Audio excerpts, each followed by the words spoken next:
నమస్తే, welcome to our channel. నేను మీ Anil. So Konda Surekha almost Congress party నుండి ముందుగా మంత్రి పదవి నుండి తప్పించినట్లే. మరికొన్ని గంటల్లో ఇది తేటతెల్లంగా పోతుంది. గత వారం రోజులుగా ఏమవుతుంది అని చెప్పేసి అనుకున్నారు. ఒకనొక దశలో వార్నింగ్ ఇచ్చి విడిచిపెడతారని చెప్పేసి అనుకున్నప్పటికి కూడా ససే మీరా అంటున్నాయి కాంగ్రెస్ పార్టీ క్రమశిక్షణ కమిటీ కావచ్చు, అధిష్టానం కావచ్చు, పీసీసీ అంతా కూడా కొండా సురేఖ వ్యవహారంలో అసలు తగ్గట్లేదు. ఇప్పటికే ఆమెను తీసేస్తే మాత్రం బాగుండదని చెప్పేసి బయట బీసీ సంఘాలన్నీ కూడా ఒక నినాదం, ప్రస్తుతం బీసీ నినాదం బాగా నడుస్తుంది తెలంగాణలో. ఈ నేపథ్యంలో కొండా సురేఖను కనుక ఒకవేళ మంత్రి పదవి నుండి తీసేస్తే మాత్రం మేము ఒప్పుకోము అని చెప్పేసి అటు బీసీ నేతలు పార్టీలకు అతీతంగా మాట్లాడుతూ ఉన్నారు. బీసీ నాయకులు చాలామంది కూడా బయటకు వచ్చి ధర్నా చేసారు, మాట్లాడారు కూడా. రాజగోపాల్ రెడ్డి లాంటి అగ్ర కులాల వాళ్ళు పార్టీని ఇష్టం వచ్చినట్టు తిడితే ఏం కాదు, రేవంత్ రెడ్డిని ఇష్టం వచ్చినట్టు తిట్టినా మీకు ఏం కాదు. కానీ ఒక బీసీ బిడ్డ అనేసరికి అక్కడ కూడా బీసీ బిడ్డ తన కూతురు అన్నదానికి ఇక్కడ బీసీ బిడ్డను బలి చేస్తున్నారా?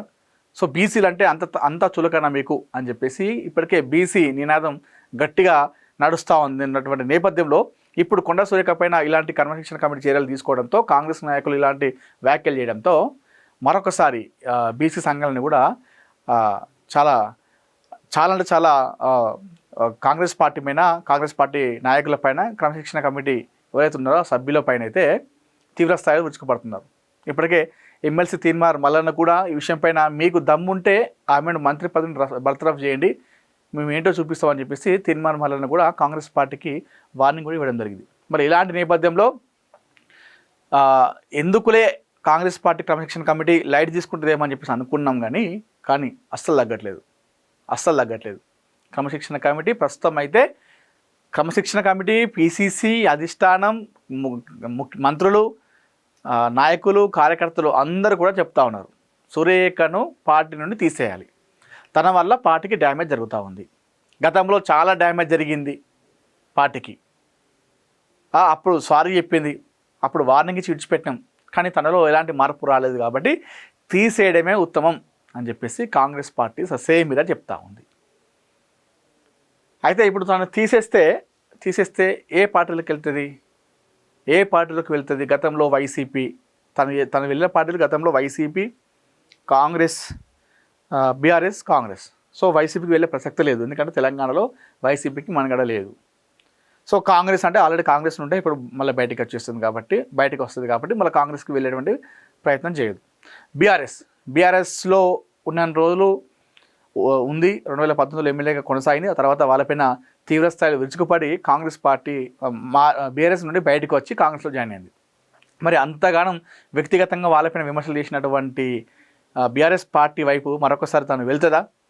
ఒకవేళ వెళ్ళినా కూడా ప్రస్తుత పరిస్థితులు చూసి ఈమె ఒకవేళ మన పార్టీకి వస్తే కాంగ్రెస్ పార్టీని మంత్రి పదవి ఇచ్చినటువంటి కాంగ్రెస్ పార్టీని అంతలా తిడుతుంది, మనల్ని రేపు రోజున తిట్టకుండా ఉంటుందా అని చెప్పేసి బీఆర్ఎస్ పార్టీ ఈమెను తీసుకుంటుందా అనేది కూడా డౌటే. అయితే ఈ నేపథ్యంలో బీజేపీ వైపు వెళ్ళబోతుంది అన్నట్టుగా చెప్తా ఉన్నారు. బీజేపీ వైపు వెళ్ళబోతుంది. ఇప్పటికే అమిత్ షా కూడా కొండా సురేఖకు ఫోన్ చేసినట్టుగా చెప్తా ఉన్నారు. అమిత్ షా కొండా సురేఖకు ఫోన్ చేసిందని చెప్పేసి వార్తలు వస్తున్నాయి. మరి అమిత్ షా లాంటి అంత పెద్ద నాయకుడు ఒక కొండా సురేఖకు ఫోన్ చేస్తారంటే చెప్పలేం. ఎందుకంటే బీజేపీకి ప్రస్తుతం తెలంగాణలో ఇక్కడ వాళ్ళకి అవసరం ఏది?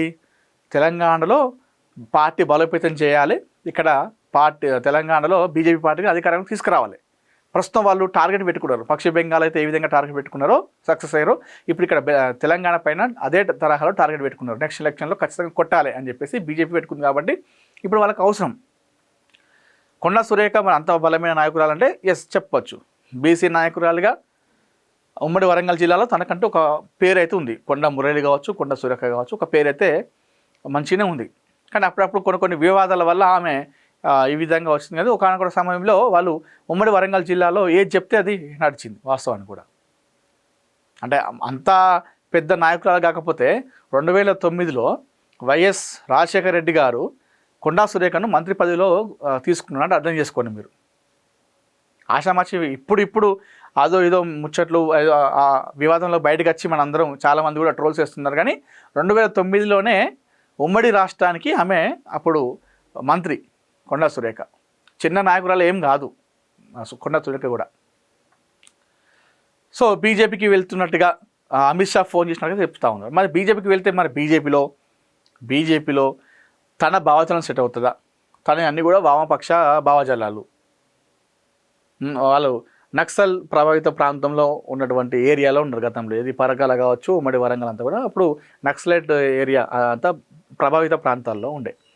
కొండా సురేఖ గారు నక్సల్స్ సానుభూతి పర్వాలని చెప్పేసి చాలామంది చెప్తారు. కొండా మురళి గారు మాజీ నక్సలైట్, ఇది తెలిసిందే. సో నక్సలైట్ కుటుంబం అదేవిధంగా నక్సలైట్ ప్రభావిత ప్రాంతాలు ఉన్న వాళ్ళందరూ కూడా మనకు వామపక్ష భావజాలాలు ఎక్కువ ఉంటాయి. కమ్యూనిస్ట్ భావజాలాలు ఇవన్నీ ఈ వామపక్ష భావజాలాలు ఎక్కువ ఉంటాయి. మరి ఆ భావజాలానికి మరి ఇక్కడ బీజేపీ భావజాలానికి సెట్ అవుతుందా అంటే సెట్ కాదు. బీజేపీది ఇటు కమ్యూనిస్ట్ కంప్లీట్ డిఫరెంట్గా ఉంటాయి. వాళ్ళది జాతీయవాదం, వీళ్ళది కమ్యూనిస్ట్ భావజాలం. బీజేపీ మొత్తం ఇప్పుడు ఆపరేషన్ కగార్ పేరిట నక్సలైట్లను ఏరివేత అనే ఒక ప్రక్రియ మొదలుపెట్టి చాలామంది ఎన్కౌంటర్ చేయడం జరిగింది. చాలామంది నక్సలైట్లు కూడా వచ్చి జనజీవన స్రవంతిలో కలిసిపోవడం కూడా జరిగింది. అంటే కంప్లీట్ డిఫరెంట్ వీళ్ళ కొండా సురేఖ భావజాలమును ఇటు బీజేపీ భావజాలం. మరి ఇలాంటి సిచ్యువేషన్లో ఇప్పుడు మంత్రి పదవి నుండి ఆమెను తీసేస్తే ఎట్లా ఖచ్చితంగా రాజీనామా చేసి బయటకు వెళ్ళిపోతుంది. కాంగ్రెస్ నుండి రాజీనామా చేసి బయటకు వెళ్ళిపోతుంది ఖచ్చితంగా. ఎందుకంటే మంత్రి పదవి నుండి తీసేస్తే మధ్యలో సో అది కాస్త పరువు తీసినట్టుగా అనిపిస్తుంది ఎవరికైనా సరే. అంటే కొంచెం చిన్నదనంలాగా అనిపిస్తుంది. అసలే ఈ కుటుంబం అంతా కూడా ఇది కొంచెం ఆత్మ గౌరవం ఇట్లాంటి కొంచెం బాగుంటుంది. అంటే తగ్గేటువంటి మనుషులు అయితే కాదు వాళ్ళు. ఎక్కడైనా సరే కొంచెం సెల్ఫ్ రెస్పెక్ట్ మీద బాగుంటారు.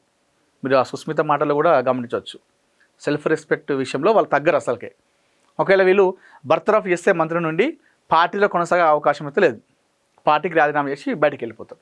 మరి బయటికి వెళ్ళిపోయిన తర్వాత మరొకసారి ఇటు వైసీపీ బీఆర్ఎస్ వెళ్ళేటువంటి అవకాశాలు లేవు. ఇక్కడ ఉండే ఏకైక ఛాన్స్ బీజేపీ పార్టీ. బీజేపీకి మరి వీళ్ళ భావజనం సెట్ అవుతుంది అంటే సెట్ కాకపోయినా కూడా వాళ్ళు ఇప్పుడు ఉన్నటువంటి పరిస్థితుల్లో ఖచ్చితంగా కావాల్సి వస్తుంది. బీజేపీకి కూడా మన వీళ్ళ భావజాలం కంప్లీట్ డిఫరెంట్ కాబట్టి బీజేపీకి ఇప్పుడు అవసరం తెలంగాణలో పార్టీ బలోపేతం కావాలి. ఉమ్మడి వరంగల్ జిల్లాలో బీజేపీ అంత ఎక్కువ లేదు. అయితే కాంగ్రెస్ లేదంటే బీఆర్ఎస్ ఉత్తర తెలంగాణలో అంటే చూసుకుంటే కరీంనగర్లో బీజేపీ అక్కడక్కడ ఉంది. బండి సంజయ్ ఉన్నాడు, అట్లా అక్కడక్కడ ఉంది. కానీ ఉమ్మడి వరంగల్లో మొత్తానికి లేదు. అయితే బీఆర్ఎస్ లేదంటే కాంగ్రెసే ఎక్కువ ఉండడం అవకాశాలు ఎక్కువ ఉన్నాయి. అట్లాంటి సిచ్యువేషన్లో ఉమ్మడి వరంగల్ జిల్లాలో పార్టీని బలోపేతం చేయాలి కాబట్టి కొండా సురేఖ లాంటి కుటుంబం బీజేపీలో చేరితే మంచిది ఉంటుంది కాబట్టి అటు బీజేపీ కూడా ప్రయత్నాలు చేస్తుందట. కొండా సురేఖ కూడా ఆ పార్టీలోకి వెళ్ళేటువంటి అవకాశాలు ఎక్కువ కనిపిస్తూ ఉన్నాయి. సరే, ఇది పక్కన పెట్టేస్తే ఇప్పుడు కొండా సురేఖ రాజీనామా బర్తరఫ్ ఇస్తున్నారు, మంత్రి పదవిని తీసేస్తున్నారు. ఇప్పుడు అక్కడ మంత్రి పదవి అనేది ఖాళీగా అయిపోతూ ఉంది. మరి ఖాళీ అయితే నెక్స్ట్ ఆ ప్లేస్కి ఎవరు సెట్ అవుతారని చెప్పేసి మనం మాట్లాడుకుంటే ప్రస్తుతం కొండా సురేఖ మంత్రి పదవిని బర్తరఫ్ చేసిన తర్వాత ఆ స్థానాన్ని ఆది శ్రీనివాస్కు ఇస్తున్నట్టుగా చెప్తా ఉన్నారు. ప్రస్తుతం ఆది శ్రీనివాస్ గారు కాంగ్రెస్ పార్టీ నుండి ఎమ్మెల్యేగా వేములవాడ నియోజకవర్గం నుండి ఆయన ప్రాతినిధ్యం వహిస్తూ ఉన్నారు. అక్కడ వేములవాడలో ప్రస్తుతం ఎమ్మెల్యేగా ఉన్నారు కాంగ్రెస్ పార్టీ నుండి.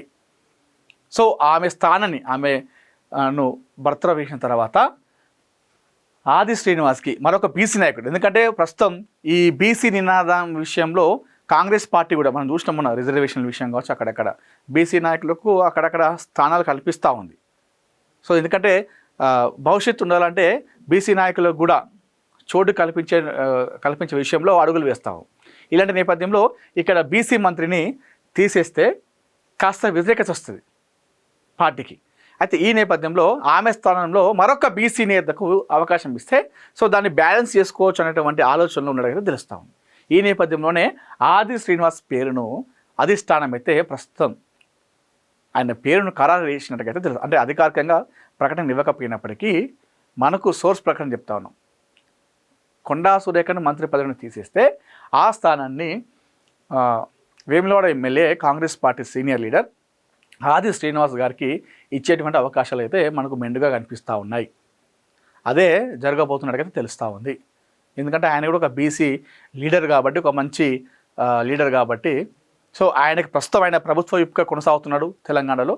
ఆయనకే ఈ అవకాశాలు ఇచ్చేటువంటిగా అడుగులు వేస్తూ ఉంది కాంగ్రెస్ పార్టీ.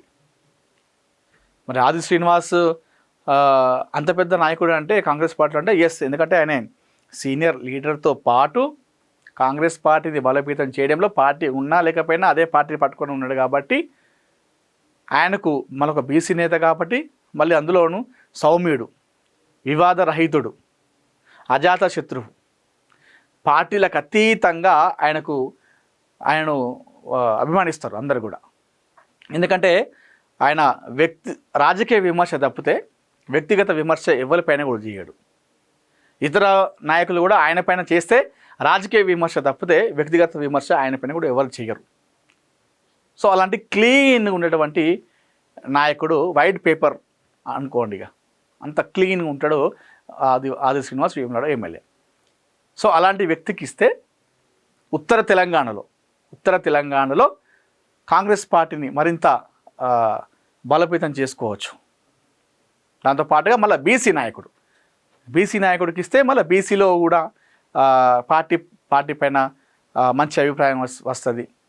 ఉత్తర తెలంగాణలోనే పార్టీని ఇంకా మంచిగా ముందుకు తీసుకెళ్ళేటటువంటి ఆలోచనలో ఉందట కాంగ్రెస్ పార్టీ అధిష్టానం. అయితే అందుకే ఆది శ్రీనివాస్ని ప్రస్తుతం మంత్రి పదవి ఇచ్చి కొండ సురేఖని తీసేసి తప్పించి ఆ ప్లేస్లో ఆది శ్రీనివాస్కి మంత్రి పదవి కట్టబెట్టి ఉత్తర తెలంగాణలో పార్టీని మరింత బలోపేతం చేసే విధంగా అడుగులు వేస్తూ ఉంది కాంగ్రెస్ పార్టీ అధిష్టానం. ఆ దిశగా అయితే తెలుస్తూ ఉంది. మరి ఒకసారి ఆది శ్రీనివాస్ మనం ఒకసారి మాట్లాడుకుంటే,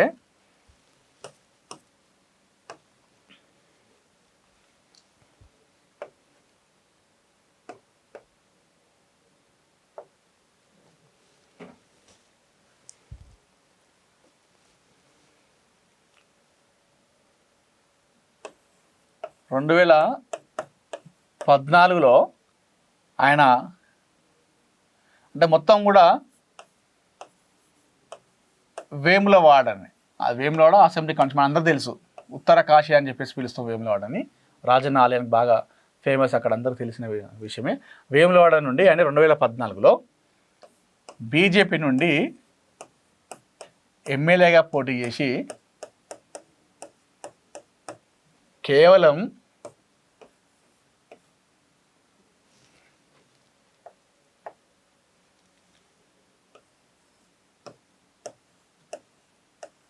5,000 ప్లస్ పైచిలకు ఓట్లతోని ఆయన ఓడిపోయాడు. తక్కువ మార్జిన్తో ఓడిపోవడం జరిగింది. ఎవరిపైన? చెన్నమనేని రమేష్ బాబు పైన, బీఆర్ఎస్ పార్టీ నుండి పోటీ చేసినటువంటి చెన్నమనేని రమేష్ బాబు పైన 2014లో బీజేపీ పార్టీ నుండి పోటీ చేసి ఆది శ్రీనివాస్ గారు 5,000 ఓట్లతోనే ఓడిపోయాడు. చిన్న మార్జిన్తోనే ఓడిపోవడం జరిగింది. ఆ తర్వాత ఆయన బీజేపీ పార్టీకి రాజీనామా చేసి కాంగ్రెస్ పార్టీలో జాయిన్ అయ్యాడు. 2018లో ఐఎన్సి అంటే కాంగ్రెస్, ఇండియన్ నేషనల్ కాంగ్రెస్ నుండి పోటీ చేసి ఎమ్మెల్యేగా అప్పుడు కూడా ఆయన కొన్ని ఓట్లతోనే ఓడిపోవడం జరిగింది. మరొకసారి చెన్నమనేని రమేష్ బాబు పైనే ఓడిపోవడం అయితే జరిగిందిగా మనం చెప్పుకోవచ్చు.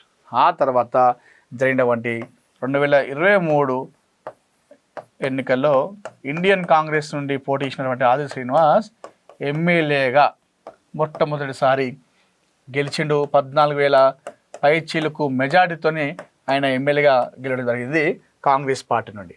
అయితే ఇక్కడ రమేష్ బాబు పైనే, ఇక్కడ చెన్నమనేని రమేష్ బాబు పైనే. అయితే ఇక్కడ మాత్రం ఆయన గెలిచింది బీఆర్ఎస్ పార్టీ. ఈయన బీఆర్ఎస్ అభ్యర్థి. కానీ చెన్నమనేని రమేష్ బాబుకి ఇక్కడ టికెట్ ఇవ్వలేదు. ఇక్కడ మొన్న చెల్మెడ బీఆర్ఎస్ పార్టీ ఇక్కడ చెల్మెడకు ఇవ్వడం జరిగింది, చెల్మెడకు టికెట్ ఇచ్చింది. సో ఇక్కడ రమేష్ బాబుకి టికెట్ ఇచ్చి అప్పుడు గెలిచింది. మరొకసారి 2018లో కూడా రమేష్ బాబు గెలిచిన బీఆర్ఎస్ పార్టీ నుండి 2 సార్లు ఆయనను ఆది శ్రీనివాస్ ఓడించాడు. 3వసారి రమేష్ బాబుకు బీఆర్ఎస్ పార్టీ నుండి టికెట్ ఇవ్వలేదు. ఎందుకు ఇవ్వలే అంటే అది వేములవాడ ఆది శ్రీనివాస్ గారు చేసినటువంటి పోరాటంగా చెప్పుకోవాలి. ఎందుకంటే చెన్నమనేని రమేష్ బాబు అనేటువంటి వ్యక్తి మన పౌరుడు కాదు, పౌరసత్వం మనది కాదు అని చెప్పేసి అది గుర్తించి దాని బ్యాక్గ్రౌండ్ వర్క్ చేసి కొన్ని సంవత్సరాల పాటు ఆయన న్యాయ పోరాటం చేసిండు. ఆయన చెన్నమనేని రమేష్ బాబు విదేశీయుడు, మన పౌరసత్వం కాదు, మన పౌరుడు కాదు, ఇక్కడ ఎట్లా ఎమ్మెల్యేగా పోటీ చేస్తాడు అని చెప్పేసి ఆయన కొన్ని సంవత్సరాల పాటు న్యాయ పోరాటం చేసి లాస్ట్కు 2023 ఎన్నికల ముందు ఆ న్యాయ పోరాటం న్యాయస్థానం ఏం చెప్పిందంటే, అవును చెన్నమనేని రమేష్ బాబు పౌరసత్వం మనది కాదు, మన దేశ వ్యక్తి కాదు, ఆయన విదేశీయుడు, ఆయన ఇక్కడ పోటీ చేయడానికి అనర్హుడు అని చెప్పేసి కొట్టేసిన తర్వాత అక్కడ రమేష్ బాబు టికెట్ ఇవ్వకుండా బీఆర్ఎస్ పార్టీ నుండి వేములవాడ నుండి చెల్మెడకు అవకాశం కల్పించింది. ఇది ఆది శ్రీనివాస్ చేసినటువంటి పోరాటం. అంటే ఒంటరిగా ఆయన ఒంటరిగా పోరాటం చేయడం జరిగింది ఆది శ్రీనివాస్ గారు. సో చాలా అంటే చాలా ఆ విషయంలో ఆయన ఇబ్బందులు పడ్డాడు, ఎన్నో ఇబ్బందులు పడ్డాడు. ఆ ఇబ్బందులు పడి కూడా ఆయన ఆ 2 సార్లు కూడా పాపం ఓడిపోయాడు. ఎవరి మీద? రమేష్ బాబు పైన. ఎందుకంటే ఆయన చాలా పోరాటం చేసిండు, ఆయనకి ఇయ్యద్దు, ఎందుకంటే మన పౌరుడు కాదని చెప్పేసి ఆ డాక్యుమెంట్స్ అన్నీ కలెక్ట్ చేసుకొని న్యాయ పోరాటం చేసి లాస్ట్కు గెలిచింది. కాబట్టి ఆయన టికెట్ నిరాకరించింది బీఆర్ఎస్ పార్టీ, అందులో కూడా విజయం సాధించిండు. సో కాంగ్రెస్ పార్టీలో అప్పుడు అధికారంలో ఉన్నా లేకపోయినా ఎన్ని ఇబ్బందులు ఉన్నప్పటికీ కూడా కాంగ్రెస్ పార్టీని విడిచిపెట్టిపోలేదు ఆది శ్రీనివాస్ గారు. అందుకోసమే బీసీ నాయకుడు, మళ్ళీ అందులోనూ ఆది శ్రీనివాస్ గారు బీసీ నాయకుడు కాబట్టి అలాంటి ఒక బీసీ నాయకుడికి ఇస్తే అటు కొండ సురేఖకు తప్పించినటువంటి విషయాన్ని అటు బీసీ, అక్కడ ఆమె బీసీ కాబట్టి అదే ప్లేస్ని అదే స్థానాన్ని మరొక బీసీ నాయకుడికి ఇస్తే సో అది కూడా బ్యాలెన్స్డ్ ఉంటుంది. దాంతోపాటుగా ఉత్తర తెలంగాణలో పార్టీని కూడా మరింత బలోపేతం చేసే విధంగా కూడా ఉంటుంది. దాంతోపాటుగా కాంగ్రెస్ పార్టీ సీనియర్ నాయకుడు, సౌమ్యుడు, వివాదరహితుడు, అజాతశత్రు అయినటువంటి ఆది శ్రీనివాస్ లాంటి వారికి ఇస్తే పార్టీ కూడా చాలా మంచుకుంటుంది అనేటువంటి ఉద్దేశంతోనే ప్రస్తుతం అయితే అడుగులు వేస్తామని తెలుస్తాం. సో కొండా సురేఖను బర్తరఫ్ చేసి ఆ పదవిని ఆది శ్రీనివాస్కి అయితే ఇస్తున్నట్టుగా తెలుస్తూ ఉంది. దేవాదాయ శాఖలో ప్రస్తుతం కొండా సురేఖ గారు ఉన్నారు కాబట్టి అదే శాఖను ఇస్తారా, లేదంటే ఇంకా చాలా కొంచెం ప్రక్షాళన చేసేటువంటి అవకాశం ఉంది కాబట్టి తెలంగాణ మంత్రివర్గ విస్తరణలో మరి ఇంకా వేరే ఏమైనా ఖాళీగా ఉన్నాయి కాబట్టి మరి అదేమని ఇస్తారనేది మనందరూ కూడా వేచి చూడాలి. సో ఆది శ్రీనివాస్ తెలంగాణకు కాబోయేటువంటి నూతన మంత్రిగా తన పేరును ఖరారు చేసినట్టుగైతే మనకు తెలుస్తూ ఉంది.